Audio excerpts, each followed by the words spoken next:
नमस्कार, ये आकाशवाणी शिमला है। अब आप राजकुमारी चंदेल से प्रादेशिक समाचार सुनिए। आज के मुख्य समाचार। प्रधानमंत्री नरेंद्र मोदी ने खाद्य और कृषि संगठन की 75वीं वर्षगांठ पर 75 रुपए का स्मारक सिक्का जारी किया। ग्रामीण विकास व पंचायतीराज मंत्री वीरेंद्र कंवर ने राज्य के लोगों से मास्क अप कैंपेन का हिस्सा बनने की अपील की। प्रदेश में कोरोना संक्रमण से राहत नहीं, एक की मौत, 76 नए मामलों की पुष्टि। और देश में पहली बार लाहौल के क्वारिंग में रोपा गया हींग का पौधा, अब देश में ही होगी हींग की पैदावार। कोविड-19 महामारी के खिलाफ देश एकजुट होकर लड़ रहा है। आप भी हमारे साथ सुरक्षा और बचाव के 3 आसान एहतियाती उपायों का संकल्प लें। कोविड-19 से बचाव और सुरक्षित रहने के 3 उपाय। मास्क लगाएं, 2 गज दूरी है जरूरी, सुरक्षित दूरी रखें, हाथ और मुंह साफ रखें। अब समाचार विस्तार से। प्रधानमंत्री नरेंद्र मोदी ने कहा है कि सरकार न्यूनतम समर्थन मूल्य और फसलों की सरकारी खरीद के लिए प्रतिबद्ध है, क्योंकि ये खाद्य सुरक्षा के आवश्यक अंग हैं।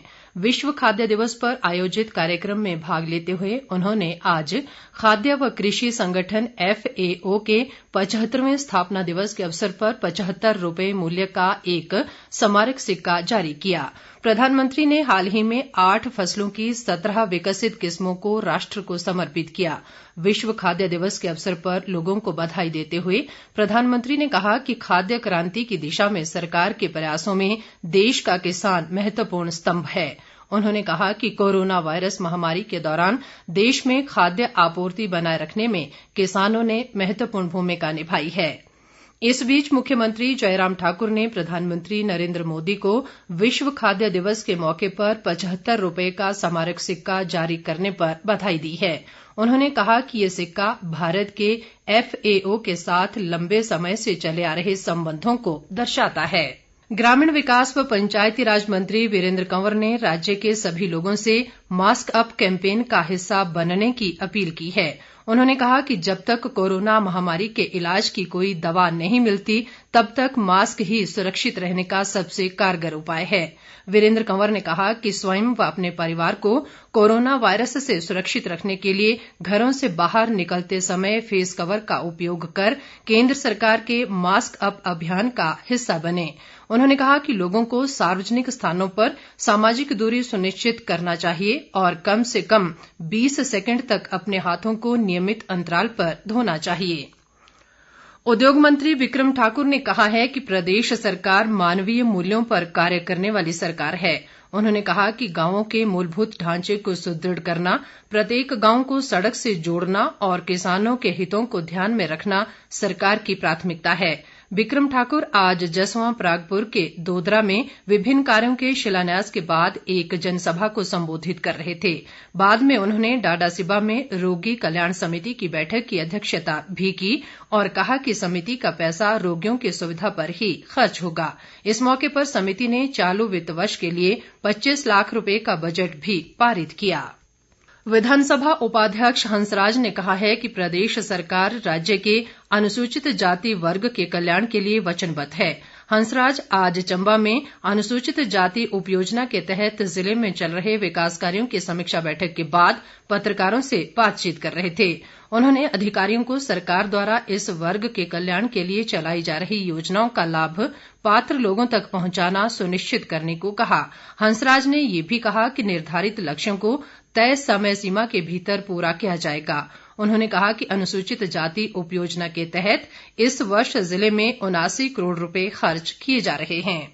भाजपा के राष्ट्रीय अध्यक्ष जगत प्रकाश नड्डा 22 अक्टूबर को प्रदेश में पार्टी के 6 संगठनात्मक जिला कार्यालयों का वर्चुअल माध्यम से शिलान्यास करेंगे। इन संगठनात्मक जिलों में नूरपुर, कांगड़ा, पालमपुर, देहरा, सुंदरनगर और कुल्लू शामिल हैं। इस आयोजन को लेकर आज शिमला स्थित पार्टी मुख्यालय में अध्यक्ष सुरेश कश्यप की अध्यक्षता में एक बैठक का आयोजन किया गया। इस कार्यक्रम में मुख्यमंत्री जयराम ठाकुर, पूर्व मुख्यमंत्री प्रेम कुमार धूमल व शांता कुमार और केंद्रीय वित्त राज्य मंत्री अनुराग ठाकुर भी उपस्थित रहेंगे। नेता प्रतिपक्ष मुकेश अग्निहोत्री ने राज्य में कोरोना महामारी से हुई मौतों में प्रत्येक मृतक के आश्रितों को 4-4 लाख रुपए की आर्थिक सहायता देने की सरकार से मांग की है। अग्निहोत्री ने आज एक बयान में कहा कि कोरोना से हुई मौतें सामान्य नहीं हैं, ऐसे में कोरोना से हुई मौतों को प्राकृतिक आपदा घोषित कर मृतक के परिजनों को तत्काल ये राशि दी जानी चाहिए। उन्होंने आरोप लगाया कि सरकार कोरोना को हल्के में ले रही है। प्रदेश में कोरोना मरीजों को बेहतर स्वास्थ्य सुविधाएं देने में सरकार पूरी तरह विफल साबित हुई है, जिस कारण कोरोना से मौतों का आंकड़ा लगातार बढ़ रहा है। अग्निहोत्री ने कहा कि सरकार की जन विरोधी नीतियों को लेकर कांग्रेस चुप नहीं बैठेगी और प्रदेश स्तर से लेकर जिला स्तर पर विरोध प्रदर्शन किए जाएंगे।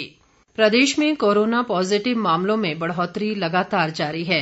राज्य में आज कोरोना से हमीरपुर जिला में एक मरीज की मौत हो गई। इसी के साथ राज्य में कोरोना से मरने वालों की संख्या 256 हो गई है। प्रदेश में आज अभी तक 76 नए कोरोना पॉजिटिव मामलों की पुष्टि हुई है। इनमें से सर्वाधिक 24 मामले मंडी और किन्नौर जिलों में सामने आए हैं, जबकि शिमला में 16, कांगड़ा में 6, बिलासपुर में 3 और हमीरपुर, लाहौल स्पीति व सिरमौर में एक मामले की पुष्टि हुई है। इसी के साथ प्रदेश में कोरोना पॉजिटिव मामलों की संख्या बढ़कर 18,379 हो गई है। इनमें से 2,552 मामले सक्रिय हैं। राज्य में आज 167 लोग कोरोना से स्वस्थ भी हुए। प्रदेश में अभी तक 15,537 लोग कोरोना से स्वस्थ हो चुके हैं। राज्य में 1,873 लोगों का कोरोना टेस्ट किया गया, जिनमें से 1,126 की रिपोर्ट आना बाकी है। औषधीय गुणों से भरपूर और भारतीय व्यंजनों में जायके की रीढ़ हींग की अब देश में ही पैदावार होगी।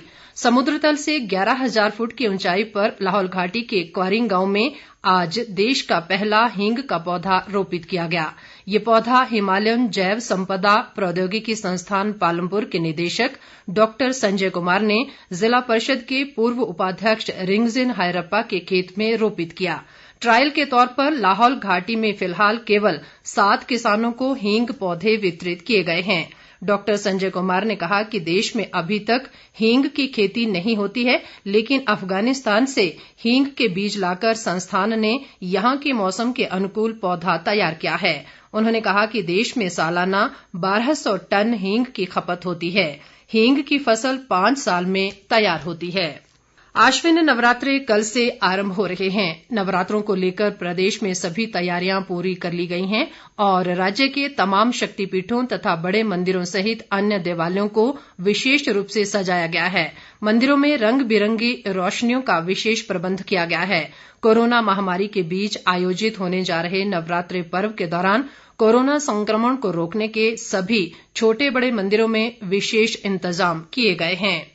अंत में मुख्य समाचार एक बार फिर। प्रधानमंत्री नरेंद्र मोदी ने खाद्य और कृषि संगठन की 75वीं वर्षगांठ पर 75 रुपए का स्मारक सिक्का जारी किया।